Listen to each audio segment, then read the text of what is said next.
Hello students, welcome back to this video which is going to feature corporate social responsibility. We will begin by understanding the meaning of corporate social responsibility. CSR or corporate social responsibility is a concept where companies go beyond focusing only on profitability and growth to considering the broader impact of their actions on society and the environment. CSR involves taking responsibility for how the operations of the company affects various stakeholders including consumers, employees, communities and their environment as a whole. The core idea behind CSR is that as businesses grow larger and more influential, then responsibilities extend beyond just making profits. They are also expected to contribute positively to the society that supports them whether directly or indirectly. These responsibilities are social in nature. These responsibilities reflect society's expectations that businesses should give back to the community that has played a role in their success. Several key factors have contributed to the growing emphasis on corporate social responsibility in recent years. Let us now look at all those factors. The first is globalization and cross-border trade. There has been an expansion in global trade. Due to this, multinational enterprises have brought increased scrutiny to corporate practices, especially in the areas of human resource management, environmental protection, health and safety. Secondly, government and international bodies like the United Nations and International Labour Organization have introduced guidelines promoting responsible business conduct. Thirdly, there has been technological innovations like the internet, mobile devices and social media, which has made it easier to monitor and report corporate activities. Non-government organizations actively use these tools to highlight business practices they find unethical or harmful. The next factor is consumer and investors' expectation.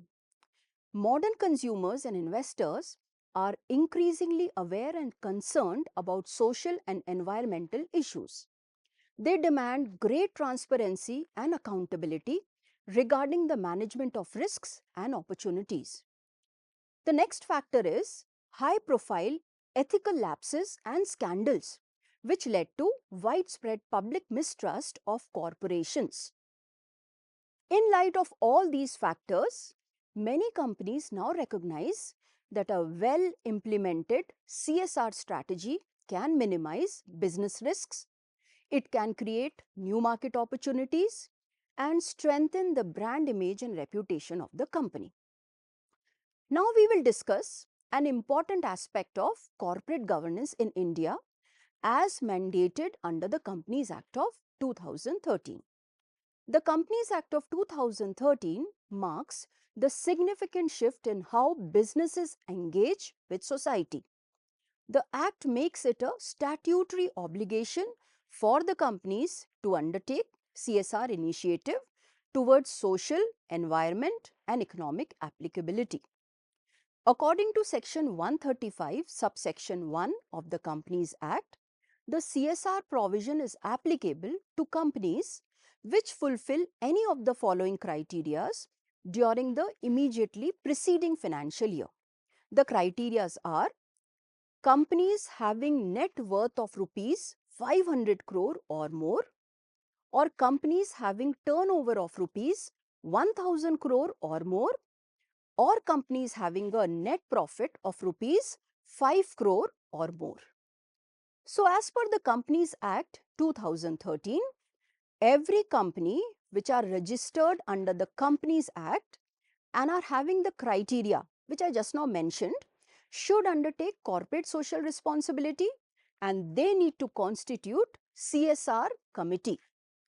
Let us now look at the activities which do not come under CSR as per the Companies Act. So, any activity taken in the normal course of business are excluded from CSR activities. Secondly, any activities undertaken by a company outside India except for training of Indian sports personnel representing any state or union territory at national level. Thirdly, any activities which are undertaken in order to benefit the employees of the company shall also not be considered as CSR activities. Fourth, any activities which include the contribution of amount directly or indirectly to any political party are also not considered as CSR activities. Fifth, activities undertaken by companies on a sponsorship basis to gain marketing advantage for their product or services are also not coming under CSR activities. Finally, activities undertaken to comply with statutory obligation under any prevailing law in India are also not considered as CSR activity. Let me give you an example and then I will ask a question. Suppose a company distributes free samples to customers. Can this be considered as a CSR activity? So your answer should be no.